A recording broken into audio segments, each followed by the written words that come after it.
Hello guys, welcome back to my channel. My name is Daniela and today I will be sharing my self-destructing books with you. This video is inspired by Becca and the Books, who makes a video every year with a list of books that if she hasn't read them within the next 12-month period, they're going to self-destruct. Or she's going to unhaul them. I wanted to do the same thing. I have some books that have been with me for a very, very long time and I just need to either read them or get rid of them. So I have a little pile down here. I'm going to run through them with you. And I give myself to the end of March next year to read these books. And if I haven't read them by the end of March next year, they're gone. So first up, I have a bunch of books that I have had on my shelves since I was a teenager. I can't remember exactly how long I've had these, but we're talking minimum 15 years. These have been on my shelves over 15 years and I haven't read them. Granted, I did go through a very long period where I wasn't interested in reading. I'd lost the love for reading.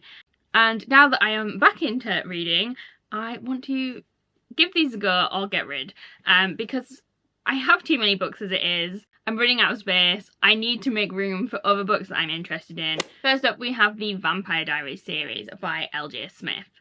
I absolutely love the TV show of the Vampire Diaries, and because I love the TV show I started collecting the books, but I've never touched them. I think I've started this one, but I don't think I got very far. This is now or never. I have however heard that these books are not good, so I'm a little bit apprehensive about even trying them. I think the first few books are supposedly good, but then they switched to a ghost author partway through the series, so it's no longer L.J. Smith writing the books, and apparently they're just awful. I'm not sure how closely these align with the TV show either, whether there is differences, so I'm interested to give these a go. Maybe I should watch a little bit of Gavin's vlog before I start these, because he did a reading vlog for the Vampire Diaries series. Or maybe that will put me off, I'm not sure. Or maybe that should be my treat at the end. A reward for having tried to read them, I get to watch Gavin's video. We'll see.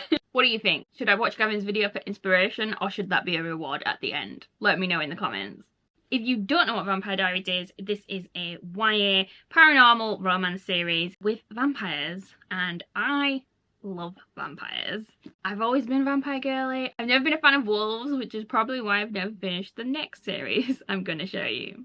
Next up, another series that I have had on my shelf for a very long time. We have Shiver and Linger by Maggie Stiefvater. There is a bookmark in here. I say a bookmark. There is half a bookmark in here. What was teenage me doing? We have half a bookmark from the book depository. I obviously did not have enough bookmarks that I required ripping one in half to use. Apparently I got to page 236 of this book, chapter 33, out of 400 odd pages, so I made it about halfway through Shiver before I gave up on it. God knows how many years ago. I have Shiver and Linger. I did also purchase from the charity shop Forever. I have a feeling there might be one more book in this series, but if I don't like them, they're just gonna go anyway. I believe these are a YA paranormal romance with werewolves in. That's all I can tell you. Next up, we have another popular YA series. This again is the paranormal romance category, and it is the Hush Hush series by Rebecca Fitzpatrick. I have my original copies of Hush Hush, Crescendo and Silence. And I have a charity shop copy of Finale, which was the fourth book that I didn't own. Sadly, this does not have the nice shiny dust jacket. We've got one of every kind here, because this series features angels. Or fallen angels, I am assuming. I feel like I'm not keen on angels. I do think this is, however, a beloved series.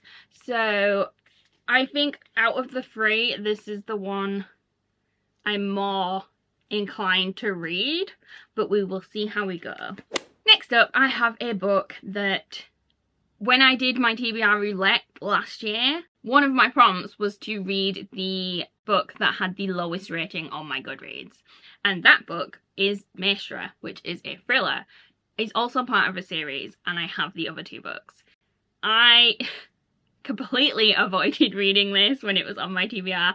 I did not read it, and because of that cop-out, I am putting it on this list. Because I feel like if I don't put it on this list, this is just not going to get touched. I'm putting it on here to force me to read it. I don't know anything about this.